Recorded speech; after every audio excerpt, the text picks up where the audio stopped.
it. That's what I'm talking about. Wait. Okay, now, from the beginning. Hit it, boys. Welcome to Advancement Amplify, the IA MarCom Shift, a new 5-part pulse check series from Enrollify. I'm Dan Giroux, a higher education marketing communications leader focused on elevating the strategic impact of advancement teams. In this follow-up to Advancement Amplify AI for IA, we're zooming out to explore how advancement marketing communications teams can evolve from reactive, service-oriented roles into more strategic drivers of engagement and philanthropic growth. Through candid conversations with senior practitioners, consultants, and thought leaders, we'll unpack topics like organizational structure, smarter success measures, advanced technology integration, and in-house campaign storytelling amid heightened financial scrutiny and growing pressure to deliver meaningful ROI. Let's dive into today's episode. Welcome back to the IA MarCom Shift. Today, I'm hitting pause just for a bit to help listeners connect the dots on the episode so far. We've covered a lot of ground, so today we're going to slow down and make sense of some of the key lessons we've learned from episodes 1, 2, and 3. If you're new to this mini-series, you'll get the highlights, and if you've been along for the ride, think of this as your field notes. So, 3 big ideas, 3 practical moves you can make over the course of 1 week, and a brief glimpse at a very special 5th and final episode to end the series. Just a quick note here, I don't have all the answers. None of us do, right? But I'll share what's worked for me, what I've seen work, and what I think can work, and take what resonates and certainly, adapt it from there. We're going to start just kind of framing again the big picture purpose behind this series is about helping advancement make the IA MarCom shift. That's the move from being the team that takes the orders to the team that strategically helps set direction.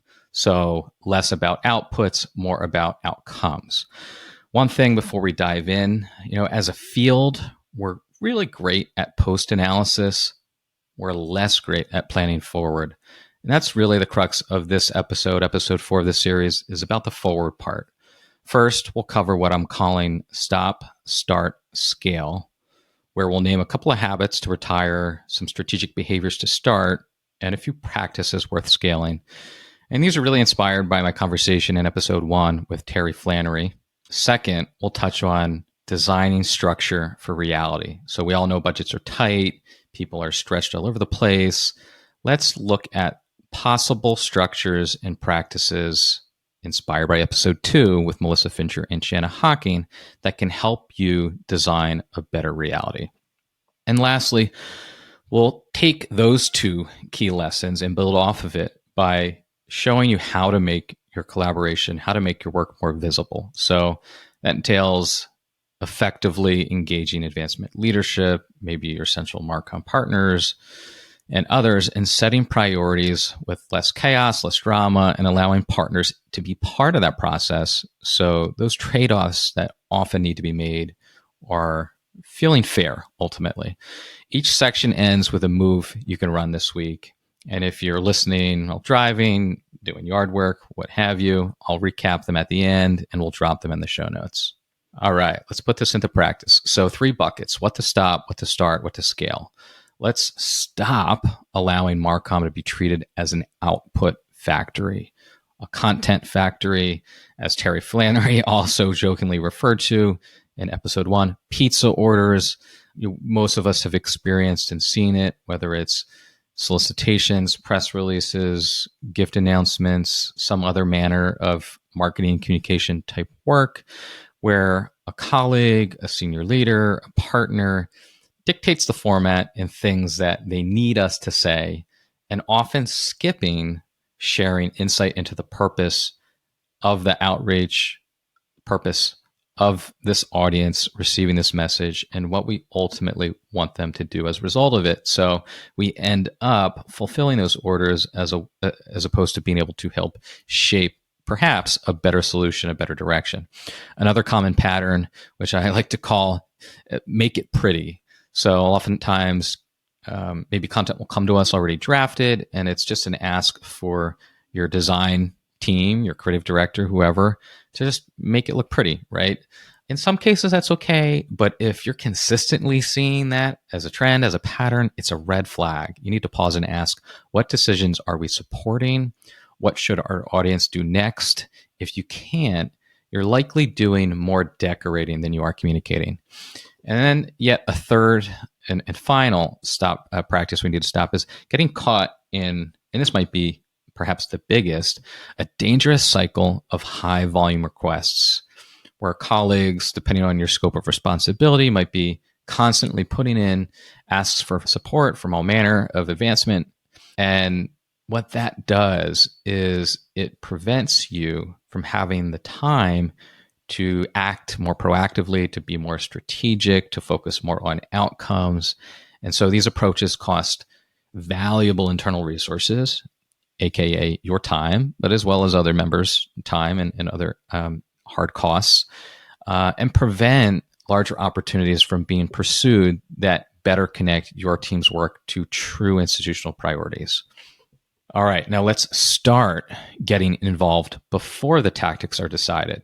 One approach that my team at my previous institution would do frequently is have recurring planning meetings with partners. For some, it was weekly, some it was biweekly, others monthly, maybe quarterly. And whether that's alumni relations, school and unit fundraisers, gift planning, central MarCom, stewardship, so on and so on, right? And everyone might need a little bit of a different level of touch.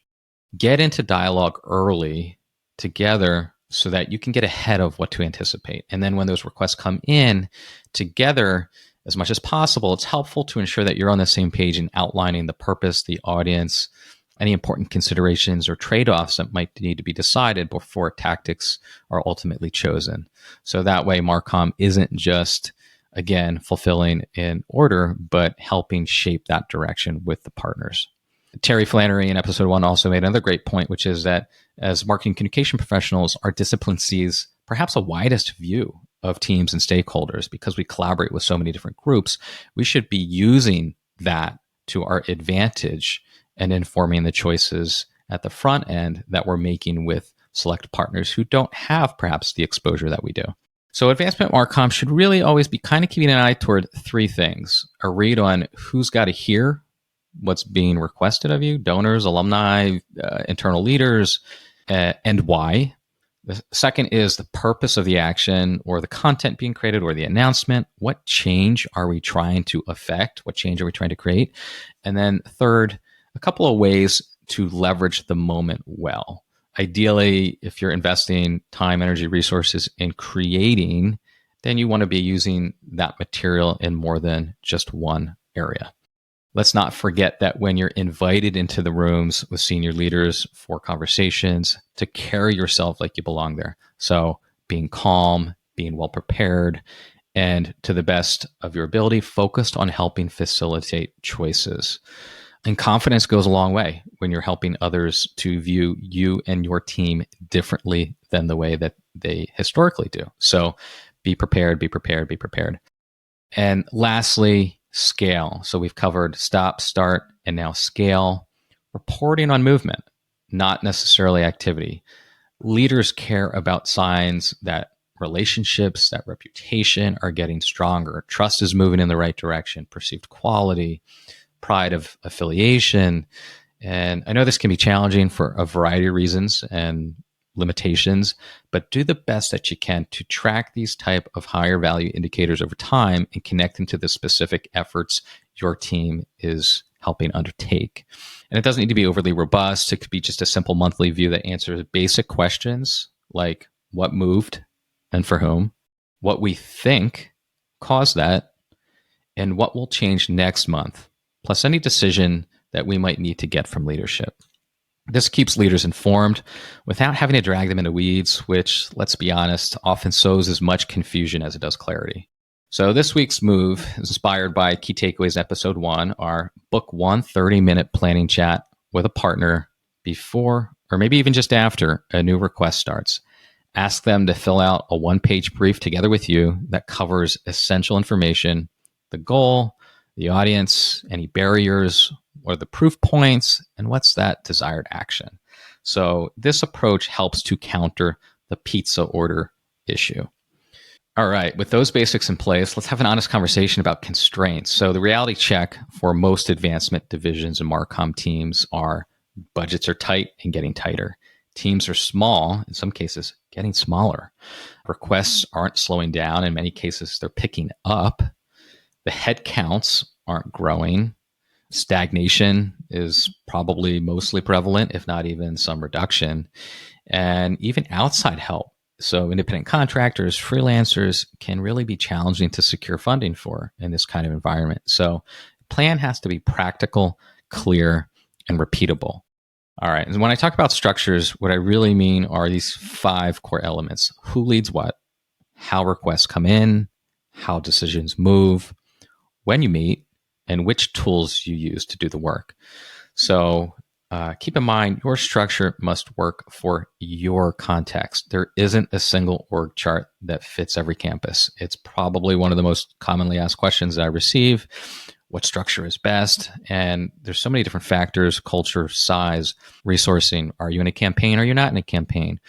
What's the capacity of your university's central marketing communication division or schools and units when it comes to communications? So focus on picking an approach that fits maybe the next 6 to 12 months and write that down and how you think it should move. And once you've done that, we'll talk about what happens next. But here are 4 structures that I want to share with you.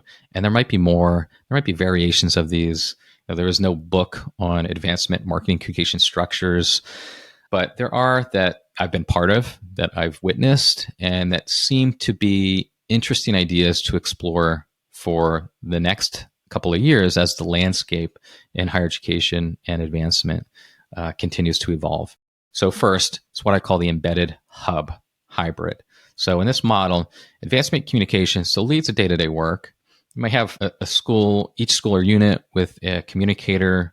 Sometimes they have more than one, a couple of team members who partner to some extent with associated frontline fundraiser or frontline fundraising team.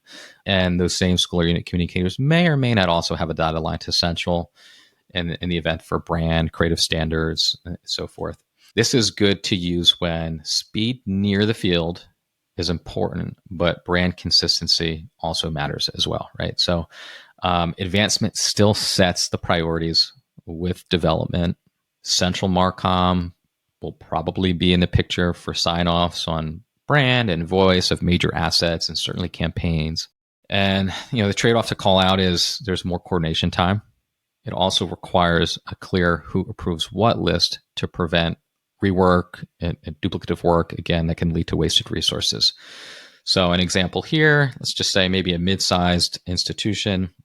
Each school has maybe a part-time or a full-time communicator tied to the advancement division where there's collaboration taking place, and Central has certain team members. Maybe they've got the creative director that sits on the Central MarCom team who signs off on high visibility work. So that's one model, embedded hub. A second structure or concept is what I call the campaign pod or campaign pod overlay. So this is a small cross-functional team focused on campaign-specific work for a set period. So think a strategist, a writer, a designer, maybe it's a video editor, a project manager, all coming together for a timeline to focus on getting a certain type of work done. In this case, campaign work. At the same time, you do need to be cognizant that there is evergreen advancement work that requires staying with the team as well. While I was leading the advancement MarCom team at Drexel University for 8 years, we were tasked with creating a campaign and then perpetuating that for about 5 years. And we used this model pretty much the entire duration, where we had a subset of our MarCom team who played specific lead roles in areas of campaign work. And we would meet regularly. We would pull in other key stakeholders from advancement or across the university as needed. And together, we really drove the campaign during its existence. This is, as I just mentioned, really good to use when you're heading into a campaign, if you need to get through sort of a tough tranche of launch work, or maybe that initial phase right after to help ensure activation across campus with schools and units is done successfully. And again, it helps bring focus and sort of a boost of resources. You ideally have that team owning a calendar, asset creation, coordination with senior leadership. They decide day-to-day calls regarding campaign work, probably have a weekly, bi-weekly, maybe monthly check-in with advancement leadership to review priorities, eliminate blocks, that sort of thing. And something to keep in mind when you do this is you do tend to pull in your best people, right? And when you do that, evergreen work can take a bit of a back seat and slip. So time boxing this, whether that's 3 months, 6 months, 12 months. Ideally, you're not doing what we did for 5 years because that can exhaust people. Not to mention people come and go, but you have a time box around it and you make it clear as well what this pod will not cover. So there's scope boundaries in both directions. A third structure is one that I call the central lead with liaisons. So central marketing communications produces the majority of the assets. Advancement MarCom's role is to provide stories, approvals, a single point of contact. You might be acting as field correspondents or liaisons, gathering interviews with donors or alumni, quotes for news announcements, for example, related media that can be used in stories that Central MarCom publishes. This is really good to use when advancement's headcount is thin and you've got a Central MarCom team with a strong production capacity and the FTEs to help do a lot of this work. Ideally, also a mature brand and creative system in place to ensure that it's done efficiently. So Central controls production and publishing, and advancement prioritizes with advancement leadership and university leaders and others what that story pipeline and donor content approval process looks like. Here's a quick word from our sponsor. Southeast Missouri State University needed to launch more targeted campaigns faster, yet they were bogged down by manual campaign builds, slow approvals, and vendor overload. With Element 451, they eliminated 5 vendor tools and gained marketing superpowers in one platform. They saw a 13% increase in applications, processed applications within 2 days, and achieved 33 to 35% email open rates. The impact, personalized, automated campaigns running at scale without the drag. Ready to turn your next campaign around in hours, not weeks? Try an agent today at element451.com/agents.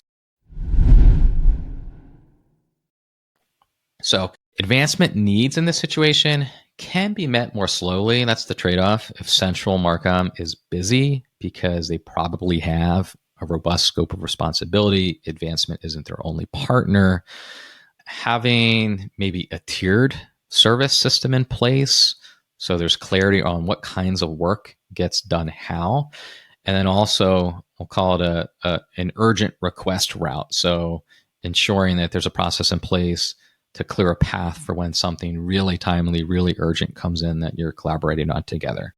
Our fourth and final structure, and this is one that I'm mostly familiar with because it was the model in large part of our Drexel MarCom team, is an advancement-led studio. So this is where advancement runs its own creative/content team and generates most of the assets for advancement. So Central MarCom might be involved in reviewing work and offering brand guardrails to ensure consistency, providing counsel as needed, perhaps doing some periodic check-ins on the work to ensure that there's alignment, but largely driven by advancement. Central is probably focused on overall brand, enrollment, and student recruitment, maybe even student service work, so covering all the needs of the active student body, as well as to some extent faculty and staff.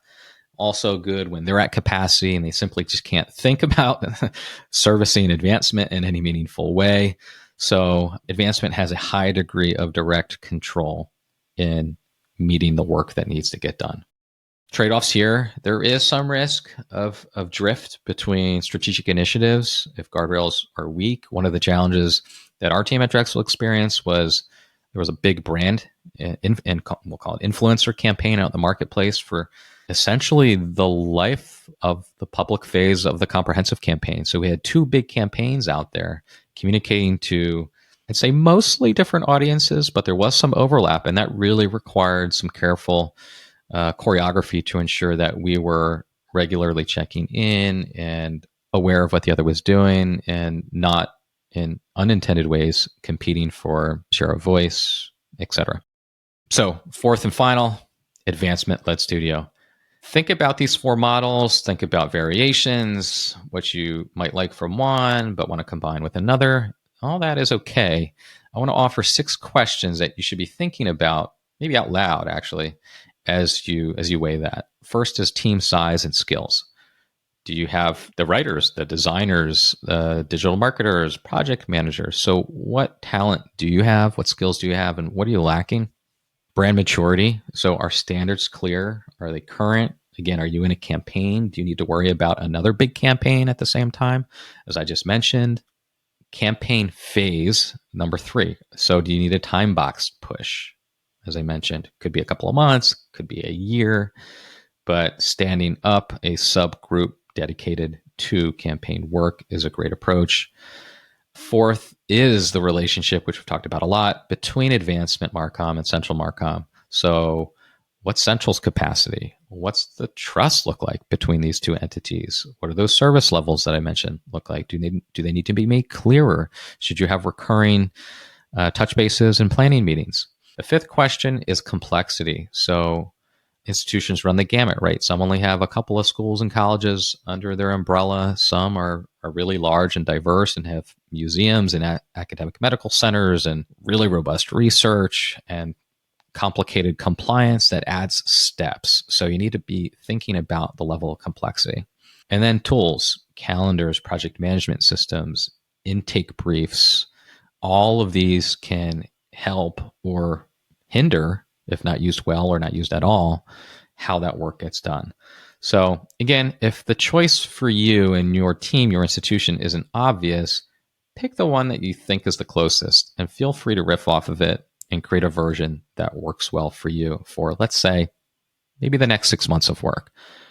What I want you to do is write it down on a piece of paper or Google Doc, list the names and the roles, show that work path, the request and approval path, add a cadence to meetings, whether that's daily, weekly, monthly, quarterly, and add your quarterly, probably quarterly priorities. So what are the top 5 efforts that you're focused on?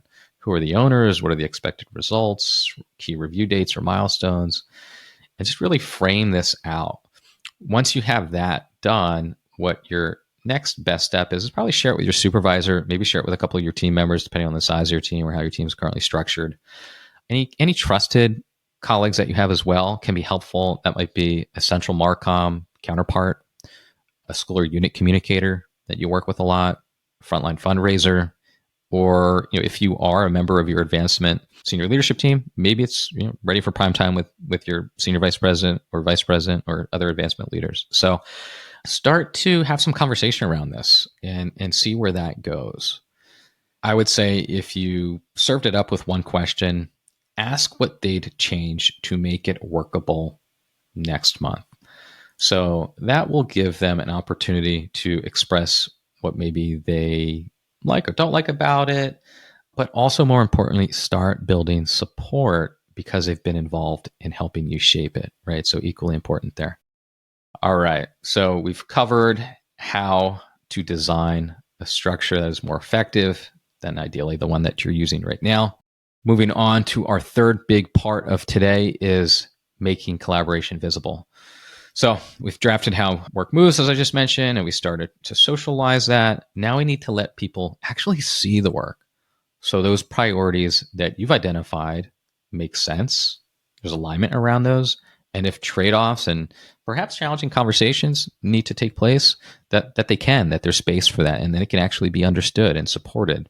So visibility matters because when colleagues, partners can't see those priorities, don't have insight into your everyday team's capacity, where maybe every request feels urgent, they just don't know. They don't know that over the last 3 days, you might have had 7 other frontline fundraisers ask you to do a thing on an ASAP timeline, and here they are, the 8th, right? It's hard to hold it against them when they don't know that their other colleagues are doing that, right? So visibility and transparency support stronger relationships, and they also lay out shared facts that you can then have conversations and decisions around. So what I want to introduce now is something that I call a work in flight document. So a work in flight doc, or you could call it a work in progress doc or a status report, whatever works for you. The idea here is get it all out on one page. Keep it simple.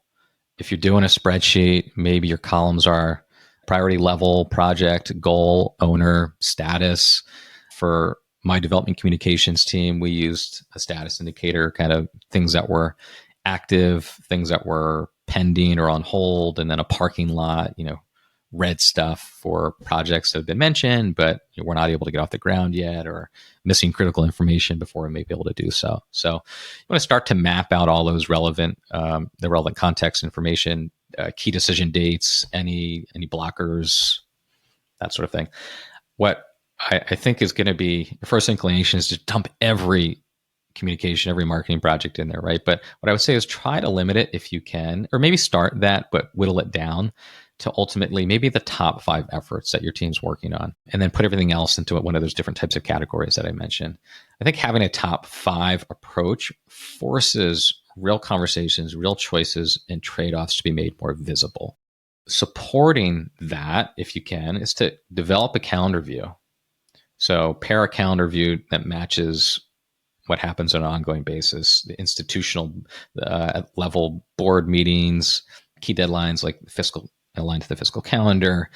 If you're in a campaign milestones, and anticipated big moments, evergreen type rhythms. So if your team is responsible or involved in producing your school's magazine, as advancement MarCom teams often are, then you've got the cycle of those types of key publications, or maybe even stewardship windows, the fiscal year close, as gifts are being counted and the initial stewardship outreaches go out in mass. You've got all these key points that cyclically happen mapped out onto a calendar, so that as you're keeping a close eye on these prioritized requests, you've got that information handy as well.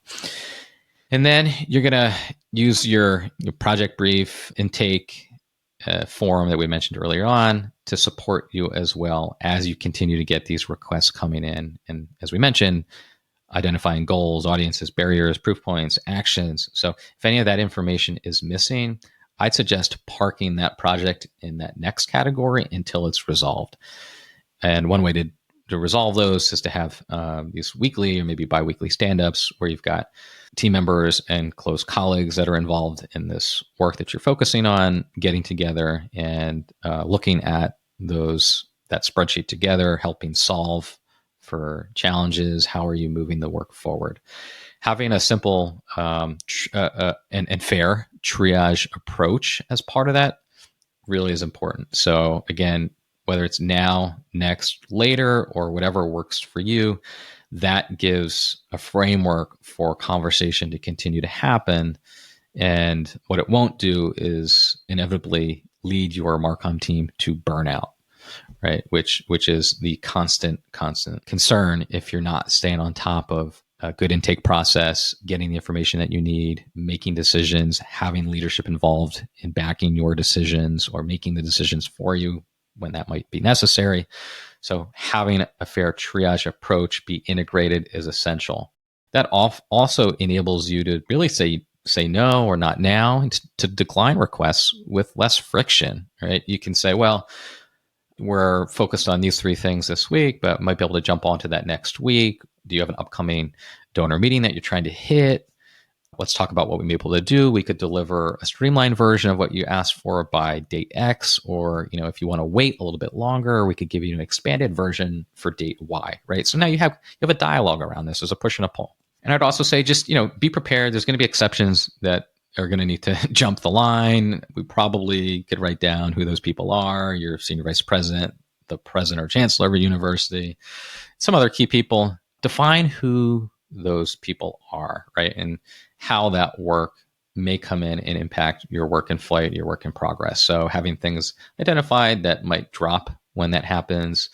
And then really, really important, if you need to hit the pause button or drop requests from other colleagues, you have to share that communication in a timely manner, ideally same day, so that they're in the loop. And it doesn't need to be anything that's long. It could be a 1 or 2 sentence email. It just identifies what happened and explains how you're managing that, and that you'll be in touch maybe when there's more communication, right? So it's better to communicate something than not communicate at all, and have your partners thinking here that, hey, they've been working on this proposal for the last 2 weeks. Let me check in with them. I haven't heard anything, only to find that you actually haven't been working on that proposal or case for support or what have you for that duration, right? So really important that your communications stay active in a timely and responsive manner. If you work closely with Central MarCom, you might want to have an alert system in place where if something big and anticipated is to come in, there's an avenue for calling same-day meetings, or getting the people together that need to jump onto a fast-moving request, right? So, and then as I had mentioned a couple minutes ago, having a recurring touch base, or this could be 15 minutes a week, it could be 30 minutes a week, it could be biweekly. Again, whatever cadence works for you, and whichever relevant people belong in that meeting, having it, and then having that summary of your top priorities to manage the upstream nature of requests is really critical to moving in the more strategic direction, right? Less order taking. All right. So with priorities visible, the queue clear, let's recap the 3 key actions you can take over the course of 1 week, literally 5 days. You could do this over 5 days to build momentum toward a larger strategic shift. And that could look like step 1, maybe days 1 and 2, focusing on that upstream intake process. So scheduling a 30, maybe 45-minute planning chat with a close partner, filling out a 1-page brief together for a upcoming project or project they recently requested that you want to kind of take a step back and think more strategically about with them. Get that goal, audience, barrier, proof point, action information out there. And once you've got it drafted, send it back to them, ideally same day that you met with them, to show responsiveness, to keep engagement high, map out what you see as the next steps and who owns what, and keep it moving and see how that works for you on that project. Step 2, this might be days 3, days 4, is focusing on mapping how work moves. So designing that structure. 1-pager, 2-pager, a couple of PowerPoint slides, whatever format works best for you. But again, who leads what, how requests come in, who approves, when do you meet, what tools are you using, and start to socialize that with those team members I mentioned, supervisor, counterparts, close colleagues, and ask that question, what would you change to make this work next month? And step 3, which maybe is day 5 for you, is focusing on building out that work in flight chart or document. So outlining the top efforts, the owners, the next decisions, key dates, and other relevant information, and then getting that initial weekly review on the calendar with a small group of the right folks, and see how that helps. So by the end of 5 days, you can have a clearer intake brief, a draft model for how work moves or could move better for your advancement MarCom team, and a clearer priority queue that makes trade-offs more visible and easier to discuss. All right, so you've got a plan for the next week. Now I want to just give a quick shout out to episode 5, dropping next Thursday, September 11th. We'll be joined by a very special guest, Confessions of a Higher Ed CMO host, Jamie Hunt. So Jamie and I know each other for a little while now, and together we're going to team up and give you a way to stretch this week-long plan into an actual quarter, so a 90-day blueprint. We're going to dig into 3 interrelated topics that can help you spark the IA MarCom shift. So I've spent the past year specifically really diving deep into the educational aspect of this whole arena. I've presented at the AMA Symposium. I've presented at case conferences. I actively post on LinkedIn, write a newsletter, which, by the way, it's free. I'll drop a link in the show notes. This is the second 5-part Pulse Check series I'm hosting in the last couple of months. I can safely say there just isn't much quality, public, practical guidance out there for how to evolve. Again, we're great at looking back and using case studies and examples of success that other institutions and teams have found, but we're in a pretty different environment in higher education right now. There's a lot going on, a lot of crazy things going on. We can see where donor trends are moving, where federal government interaction is moving, and financial budgets are moving, right? And how it impacts all those other things we mentioned earlier, like headcounts and resources. So this series and this issue, this episode in particular, and the final and fifth capstone episode is meant to give you as much forward-thinking guidance as possible. So we're really building this plan with you. To that end, I would love to hear what resonates and what doesn't. You can email me directly, message me on LinkedIn. I really, really look forward to when I get feedback. It's helpful to know what resonates and frankly, what doesn't, right? This is a constant learning process for me as well. But as I mentioned at the start of the episode, I don't claim to have all the answers, right? But I do hope the ideas shared here today and the lessons that you're picking up from this Pulse Check series help give you a running start. So I want to thank you again for listening. Join me next week when Jamie Hunt joins me, and together we tackle a one-of-a-kind episode that I hope you'll bookmark. I'm your host, Dan Giroux, reminding you to make your work matter.